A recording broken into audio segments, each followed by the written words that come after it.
Welcome back, Big Bookie, your home for all the betting needs, presented by Big Banter Sports, your home for anything and everything Big Ten sports. We've got football, and this is our very first show showcasing basketball. College basketball is back. We've got a huge slate to cover. This is going to be such an exciting show, but we got to start it off. We're in the dog days of football. We've got so many good matchups this week. And I think we got to start with the big one, the big matchup of the week. We've got Michigan traveling to Penn State with Michigan opening as a 4.5 point favorite. This line, very, very enticing. I think we're going to see a lot of money. I think it's going to be pretty split. A lot of money bet on this game overall, but I haven't seen the polls yet of which way Vegas is leaning or where the money's coming in. But Brandon, we can start with you. I'd love to hear your thoughts on this game and where are you putting your money for it? Because I know we're all going to be betting It's a game that you have to bet. I will be betting Penn State actually plus the 4.5. Michigan, this is their first real test of the season. We get to see what they're made of. They haven't played a full game to this point. None of their starters have played in that crunch time that Penn State's been in multiple times this season. I think the game being in Happy Valley, albeit not at night, sadly, is going to make such a huge difference for the Nittany Lions. The defense is phenomenal. The offense, I think, will get enough done, but to win the game outright, I'm not sure I can be that ballsy. I think they keep it close, but I think Michigan ultimately pulls it out at the end. Love it. Yeah, no, it's definitely going to be a dog fight this weekend. Brant, let's turn it over to you. What are your thoughts on the game? Yeah, I'm gonna play a devil's advocate here. Well, Michigan hasn't been tested at all this year. I still think the 4.5 point spread is a little too little points given to the Wolverines, just based on what we've seen from both these teams this year and what we saw the last time these two teams were on a football field together. Michigan just kind of creamed Penn State, and I thought this would be a year where Penn State could take a step forward, but we have seen them struggle in recent games. I know they looked great against Maryland last week, but everyone's looked great against Maryland the past few weeks. They struggled with Indiana, and I just think that Michigan is kind of they're better at quarterback. That's what it comes down to. And at the end of the day, that's going to make a big difference in this game. I think Penn State can keep it close at halftime, maybe even through three, but I think it's one where Michigan pulls ahead in the fourth, and it's not really as close of a game as many anticipate. All right, so we've heard both sides of the tale. Chris, where's your money going to be this weekend heading into the big game? Yeah, super excited about this game. Probably the first time on this podcast that we've been able to look at a Michigan spread and say these guys are playing a competitive football game this weekend. I cannot wait to see what this team does. I think all of the storyline and allegations and things going on around this Michigan program, it will be exciting to see them on the field in an actual game against a very competitive team that we've seen played to the top 10 level that they're ranked. I do lean towards Michigan as well. I look at this Michigan team. I think they're very similar to the team was last year, if better in most aspects. I think the run game might be a little bit worse, but I think JJ McCarthy has taken a huge step forward this year. Outside of the Bowling Green game, has really not turned the ball over at all and has really just eliminated a lot of those kind of silly errors he had in the past. And I think this Penn State team, I just don't trust Alar yet to have the offense to be able to move that team down the field and be able to compete with a team that's as sound as Michigan, has as many NFL players on the field as Michigan does. I do think that the Penn State home field advantage is not as strong, being that this is another noon, frustrating big noon kickoff. This should be a night game. And I think as a Penn State fan, it's obviously frustrating having this during the day, but I think that does take a lot of the energy out of the stadium. And at the end of the day, too, I think James Franklin is just continually struggled in these big games. I think he's been a great coach. He's really turned that program around, but we've yet to see him really take down a big top 4 ranked team or win a game that would really propel them into playoff contention. I don't see it happening Saturday. I think Michigan has a lot to prove. I think these players are very frustrated about everything that's been going on extracurricular. I could see Michigan winning this game by 10 or more points. Wow. Hold on. I'm getting a call. Okay. That was Big Banter's junior betting analyst, so take what he says with a grain of salt, Benjamin Leonard, and he wants to provide a new segment on the show called Leonard's Lock, where he's going to give us one lock each week. Does it become a direct fade? Quite possibly. He has told me he just slammed 10 units on Michigan minus 4.5. Just put an absolute bag after bag after bag. So take with that information what you will. But I'm aligned with it, and I'm not sure if I'm happy about that. Yeah, no, I love the dear friend Ben Leonard of the pod. I love this new segment that he's gonna keep giving us. I think it's gonna become a fade after this week, but I'm gonna have to agree with Ben this week only. Like Chris mentioned, I think there is a lot lost with it being a noon game. I think the whiteout in Happy Valley is one of the hardest environments to play in college football. Like I don't think there would be a lot of pushback with that statement either, but with it being a noon game, there is going to be a little deflation in the crowd. I still think it'll be packed. I think it'll be loud. I think it'll be rowdy, but a whiteout under the lights is just such a different environment. And like Chris mentioned, I just think the quarterback position has not been proven at Penn State. And I think you can say confidently that JJ McCarthy has better positioning in this game, and like he is in a better position to win. And so that's why I gotta take Michigan as much as it pains me. I think they're the more complete football team. I think everybody has been talking about them. They haven't played, which I agree. They have not played a very good football team this year. I think they've had a weaker schedule, but it's also scheduling. That is the luck of the draw. And Ohio State was lucky enough to have that Notre Dame game. And like, look at where they're now, number one. Everybody is still kind of like, wow, yeah, they have the best resume. So it definitely, there's two sides of the coin, but I think Michigan comes out and just really does prove that, yeah, we're the same team from last year. We're here to play. We're here to compete. And they're going to get the job done. I don't know if it'll be as big as Chris was elaborating to, like 10 points. Like I still think it'll be very competitive, one score game, but I do think they'll do enough to cover, and it'll be like 28-21. But moving on, we do have the Indiana Hoosiers traveling up to Champaign.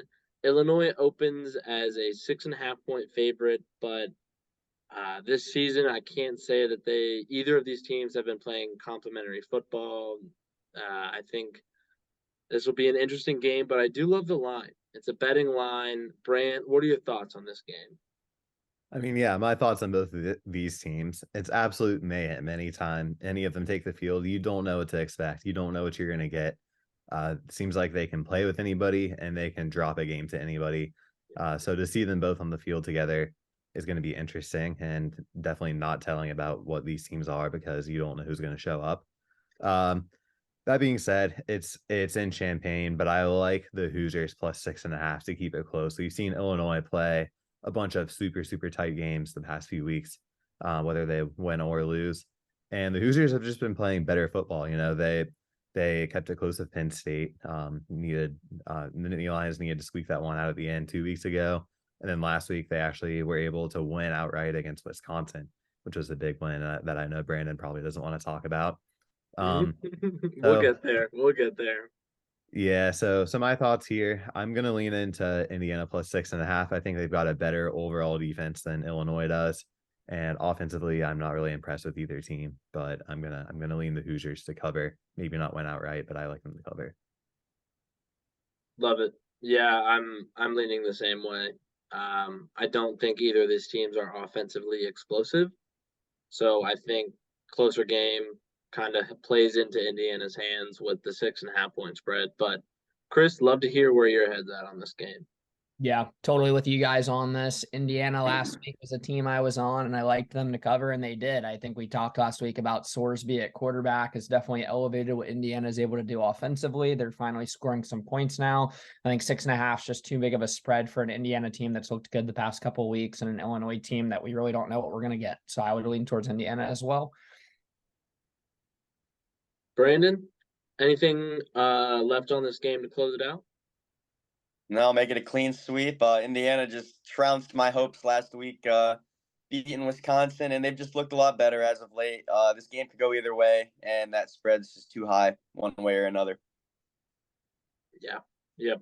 Love that we're all in agreement on that one. Moving into the next game and the noon slate to close it out, we have Maryland visiting Nebraska. And I think this is a tale of two totally separate seasons. I think everybody, I can say at least for myself, and I think a lot of members of this podcast, we were out on Nebraska. We did not think that they would get over 500 as a 5-4 team this quickly.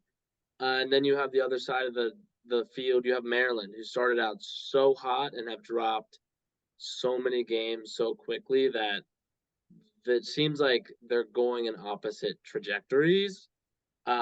But Maryland does open as a 2-point road favorite.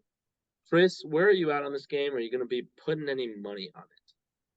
Yeah, this game feels really like an avoid. Nebraska was a team I think started winning us over, and then last week they proceeded to lose to Michigan State. And I talked on the podcast last week about, well, if Michigan State beats them, it'll probably be because this Levitt kid that came in at quarterback looked a lot better. He ought to start, and they didn't even play him. They played that Keaton Hauser, who struggled the entire season, and Michigan State still managed to beat Nebraska and really controlled the entire game. So I think really gets me off the Nebraska train a little bit. And then at the same time, I think it's still a tough place to play. I don't know if I trust Maryland right now. They've just not shown a lot of life since the Ohio State game. This team struggled.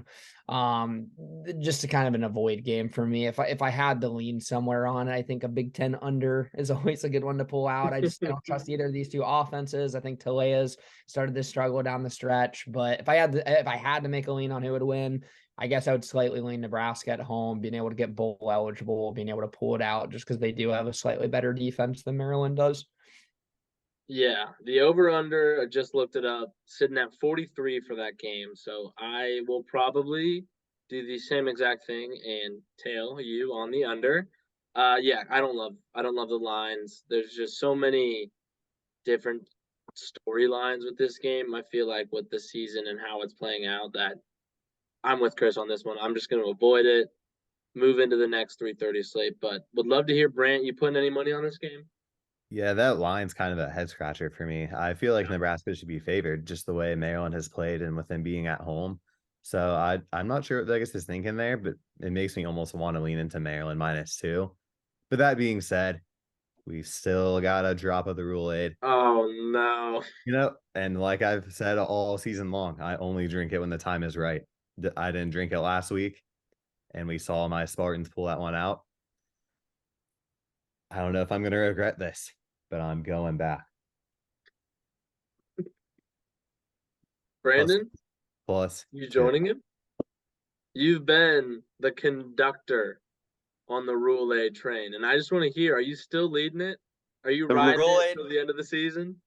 The Rule A tastes good still, so I have no choice. I've got to go with it. Got to ride the Huskers. Get full eligible. Maryland's on a cataclysmic slide. They do not look like they could be anybody right now, and He sounds like he that doesn't want to includes take Nebraska. So we'll take Nebraska. We're going money line. Screw the points. Let's go. Wow, very Oh, bold. come on. We love it. We love it. All right, moving into the afternoon slate. Very enticing line. I think this is going to be a good game that people wouldn't initially recognize just based off the names. But we've got Rutgers heading to Iowa, and Iowa opens as a 1-point home favorite. Both of these teams are already bowl eligible.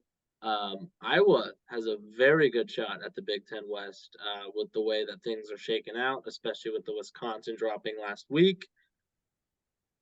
I would love to hear, Brant, you're our resident Iowa fan, if we had to pick one on the Big Bookie pod, where are you at on this game? Are you riding the Hawkeyes at home? Yeah, this game kind of scares everything out of me. I can't just pick a side, but I can pick one thing, and that is the under on yet another historically low line. We're looking at a 28-point line. Every week they take it down a little bit, and every week it still hits. And this is once again two defensive football teams that just cannot get going on offense. There's no reason that this game won't be another 10-7 game like we saw last week out in Wrigley. The under is free. That's where you should take out the Ben Leonard 10 units and slam it. Wow. 28 points and you're still taking the under. I mean, it is Hawkeyes football. I really can't blame you, but 28 is so scary. I mean, that's 2 touchdowns for each team. And But that's we not going to know happen. that Iowa does not score offensive touchdowns, so I guess we don't have to worry about it. And Rutgers, their offense doesn't entice me whatsoever, Yeah. especially against this Iowa defense. Yeah, no, I think special teams may be the story. Shout out Cooper DeJean. I think he's going to get one. Going to get another one. If Cooper can rip off a punt return for a touchdown, that's game. Oh, yeah. Brandon, where are you at on this game? You betting? Oh yeah, we're gonna go to the under. Again, it's so historically low. Everyone wants to bet the over, but I mean, it keeps on going under. Last week against Northwestern, it still went under. It does not matter with Iowa football. The total is going under. I agree with Brant. The 10-unit Ben Leonard slammer jammer is gonna go on that under right there. I love it. I think you guys are slowly convincing me, but I'm gonna have to hear his take on this game before I can lock it in. Yeah, not gonna hit the over under. I'm gonna be contrarian there. This game did go over the last time these two teams faced. I also think Rutgers offense sneakily looked somewhat impressive against a better defense in Ohio State. I think also what messes with this under a little bit is the fact that Greg Schiano and Kirk Ferentz are both coaches that will take the points. We're not going to see teams chase on 4th and 3, 4th and 2. I think when they get in field goal range, as Schiano showed last week against the Buckeyes, he's willing to take a field goal, and that might mess with that over under a little bit. But again, I cannot bring myself to bet the over on an Iowa football game. This team cannot score offensive touchdowns, so probably a safe bet. I just can't bring myself to do it. On the sides, I would lean towards Rutgers. This feels like a sneaky game where they just had a very, very confidence building win, or not a win, but a confidence building performance against Ohio State last week. I know Kinnick's a very tough place to play, but I do think Rutgers has a little bit more offensively, especially being able to run the ball than Iowa does. I think they can move it a little bit. And in a game where 1 touchdown, 2 touchdowns might be enough to win it, I kind of like the idea of Rutgers going in there and this kind of being our Big Ten upset of the week, with Rutgers being able to beat them and just muddy up the West even more than it's already muddied up. So I would lean towards Rutgers on the money line there. All right, I'm glad you said that because I thought I was going crazy. I thought that this was just like, no, everybody's going to bet the under. Nobody's going to like. I feel like this is Rutgers' game to really say, hey, we're here, we're back. We stumbled a little bit, but we're still bowl eligible. We still have a proficient offense. I think, like you mentioned, they can run the ball pretty well. I'm not saying it's the best in the country or best in the Big Ten, but they have a proficient running game. In that 1 point line, you know that the Hawkeyes can't score offensively, at least this season. So why not? I think I'm going to be putting some units on Rutgers, taking that point just for fun. Might even bet the money line just to get a little better odds. But I feel like, yeah, like you said, I think it's just going to be havoc in the Big Ten West. I think this is their game to really say, hey, no, we're a different team. We're a different Rutgers team than before in the years prior. So I'm gonna be riding that with you. But we have another 1 point spread in the 3:30 slate. We have Minnesota visiting West Lafayette. The Boilermakers open as a 1 point home favorite, which is a little surprising given their record. They're 2-7 right now with an above 500 Minnesota coming to town. They're sitting at 5-4. Brandon, how are you feeling about the line, and will you be betting on this one? I will just say if Brent or Chris decide that they're going to be betting on Purdue, you're stronger men than me. I don't think I'll be playing this game. The line scares me, Purdue being a favorite, albeit how bad their season's gone. I can't trust it. I can't bet Minnesota, so I'm going to be staying as far away from this game as I possibly can. That's one that I can agree with. But Brant, do you have anything for this game? Yeah, it's a game that really does scare me. Purdue seems like they're better than a 2-win team. They're gonna get one here or there. I think that could happen against Minnesota, but Minnesota is also fighting to get the 6 wins and make up that bowl game. It's Big Ten West football. You don't know what's going to happen. That's been the theme of the division all season long. I might lean Purdue, but also I don't know if Minnesota loses back-to-back games. So I I'm not going to make a decision yet, but stay posted to Twitter on Friday. You may see me make a decision by then. Yep, we love it. Always look out Fridays around noon. We'll have our slate for money line and spread. But Chris, close it out for this game. Are you betting it or are you staying away?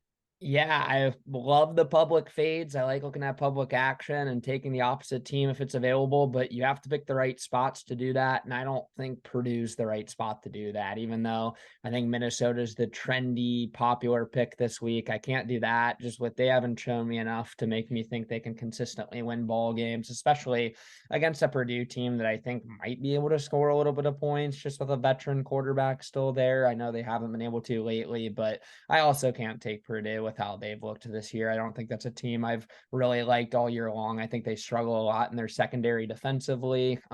Just kind of a weird game. I don't like either side of this. Yeah. All right. I'm glad we're mostly in agreement. Brant, we'll have to stay tuned to see if you do end up betting. But we got to turn it over to Brandon. His beloved Wisconsin Badgers open as a 10-point favorite at home. They have Northwestern coming to town. But Brandon, I would just love to hear your thoughts on what happened last week. And if you still think that there's hope of Wisconsin covering your win totals.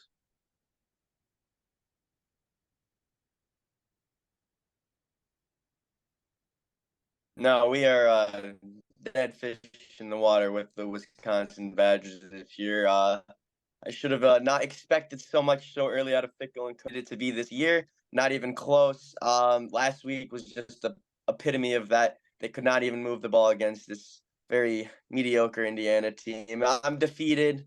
That's as you can see. I'm not touching the Badgers this week. I've lost all trust in the squad. So I might just throw money on Northwestern just out of a little bit of anger towards the Badgers this week. It's understandable. I do think it's bounce back week for the Badgers. I think they're a good ball club. I think obviously they're going to have growing pains. Fickle's got to learn how to coach this team. But they're fine to be bowl eligible. They're sitting at 5-4. They're playing, I believe, is an inferior Northwestern team, and I think that loss last week will wake them up enough to get them to bowl eligibility.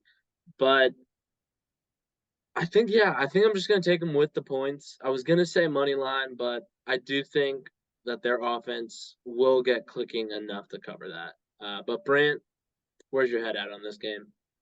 Yeah, for me, that 10.5 feels like too much for a Wisconsin team that has not given me anything on offense as long as Braden Locke has been under center. And the reports I'm seeing are that Mordecai is probably still another week out from returning. I know it's at home. I know it's an electric place to play, but Northwestern has been a lot more competitive than anybody thought they would be this year. And I think they play them much closer than 10 points. I think they can even win this thing outright. Northwestern plus 10.5 seems like a gimme that like just go and make it and make some money.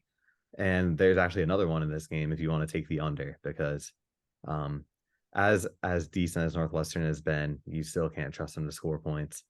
And Wisconsin, like I just said, no, they're not putting points up. Under 42. Let's go. Chris, anything to add to this game before we get to the last on the slate?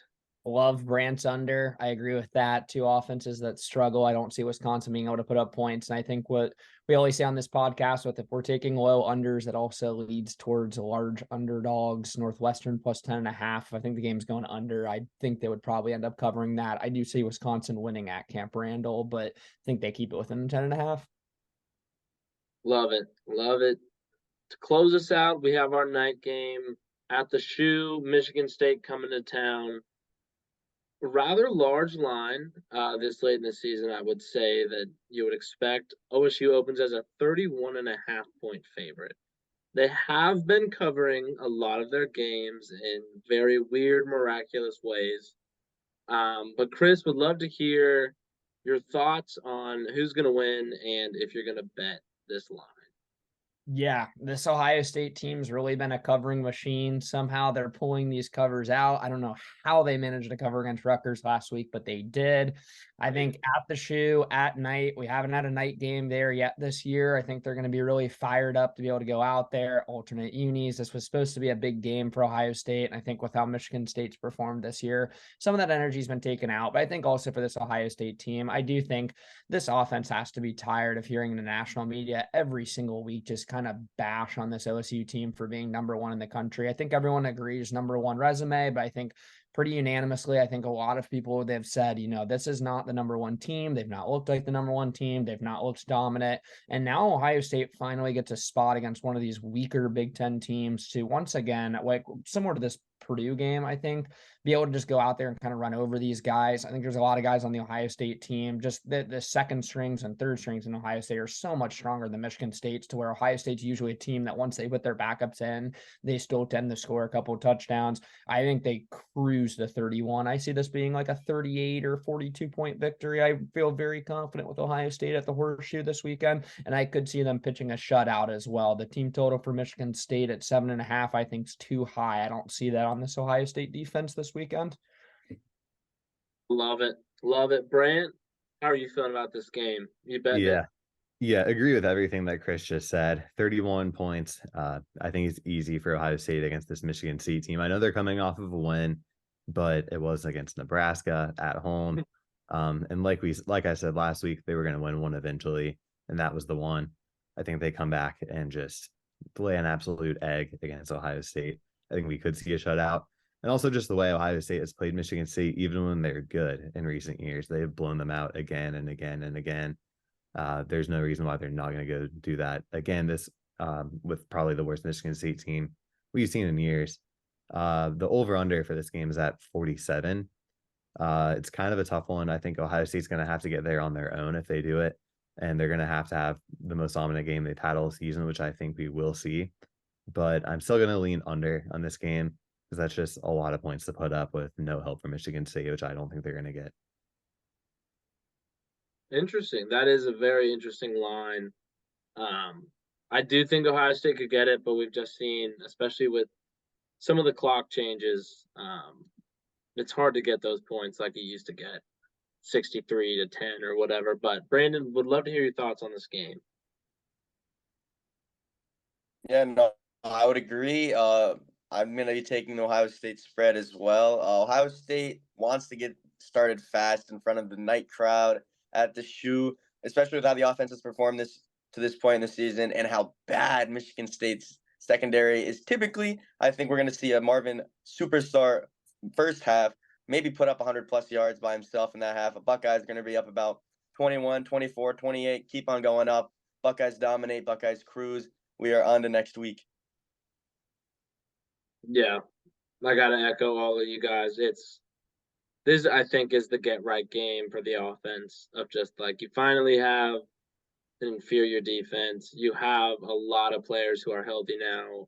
Ibuka's been out for a long time, and you've had Henderson back in the recent game. So I do think this is where they're really just going to show their stride. Like, I think they need it. I think this isn't just going to be a get up and go play football like lilly dilly.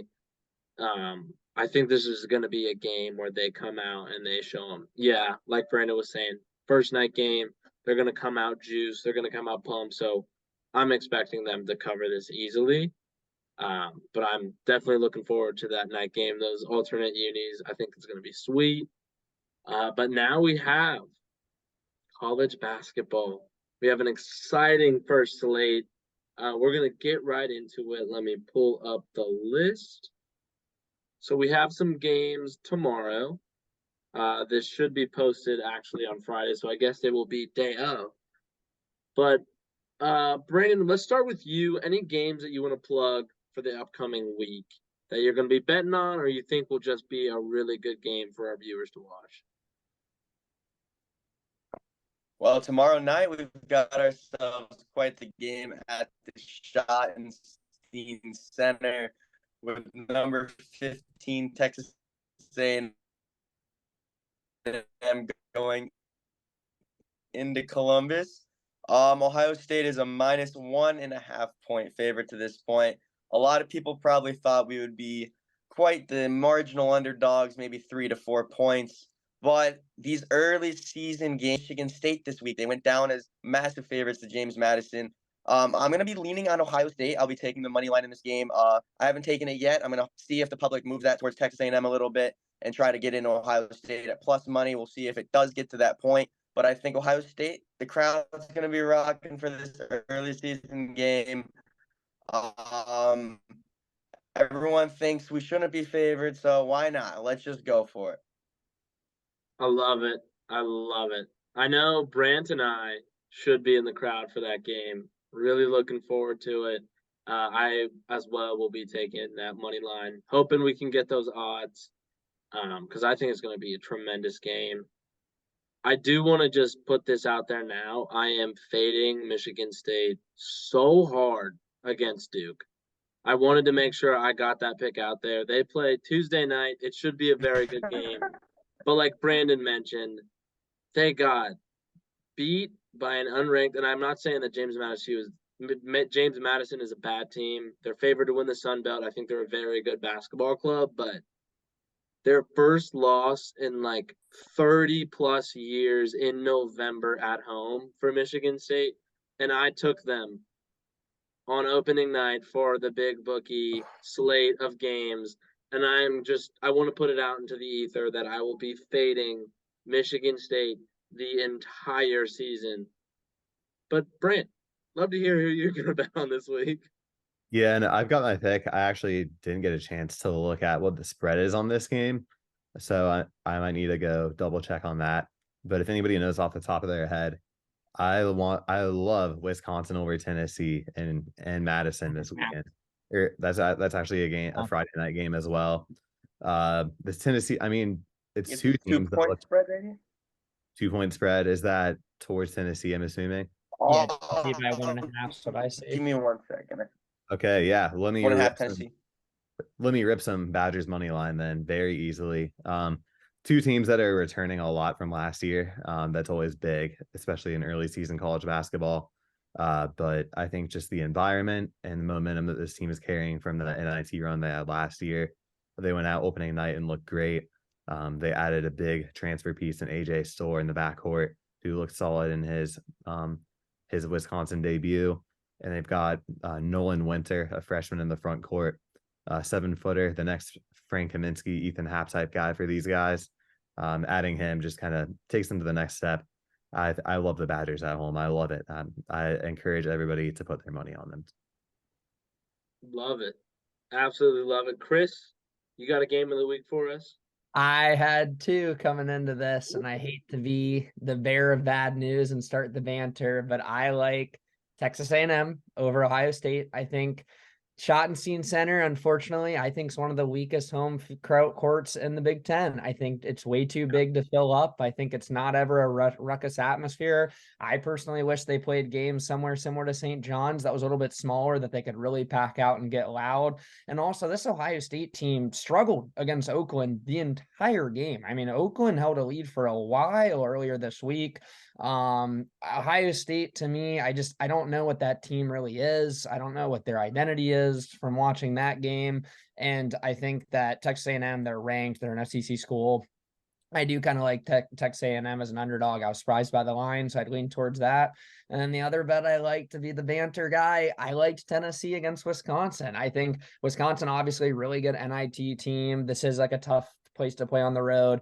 I do think Tennessee's really, really good, though. This was a team that I thought was very good in March Madness last year. They returned a lot of starters. I think they're able to do a lot from beyond the arc.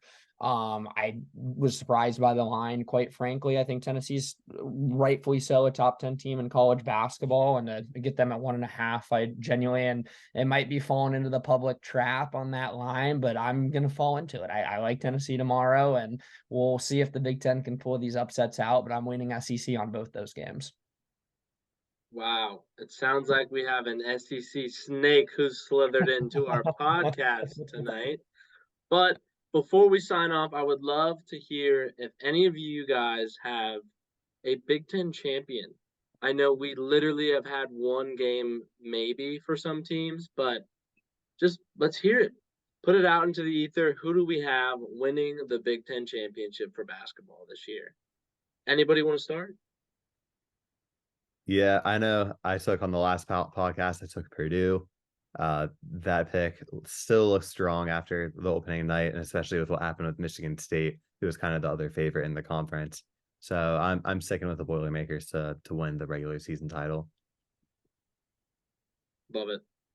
I know I took the Spartans last week on the pod, and we saw what happened this week. Did not look great. Looking ahead to Duke somehow, some way, I don't know. We're gonna stick to our guns though. The Spartans will get right. Izzo is one of the greatest coaches to ever coach, at least before March. But he's going to get these guys right, and I'm still confident they get the Big Ten crowd. I'll buy that up on Michigan State as well. I think, they're going to be a team that once they get in the Big Ten play, that's going to be battle tested. Unfortunately, they lost early with James Madison, but being able to play Duke, I think they're going to have a good amount of games under their belt to build some experience. And I do still believe in Izzo. So. All right. It looks like we're going to be a split pod because I'm on Brant's wave. I got to ride the Purdue Boilermakers. I just feel like Painter's so good against the Big Ten. He just knows how to win. Obviously, no Big Ten coach knows how to win in March, but I think that Painter does know how to, he has some teams' numbers, especially when it comes to Big Ten tournament time. So, got to stick with the Boilermakers. I am off the Spartans. I took my medicine. They're dead to me.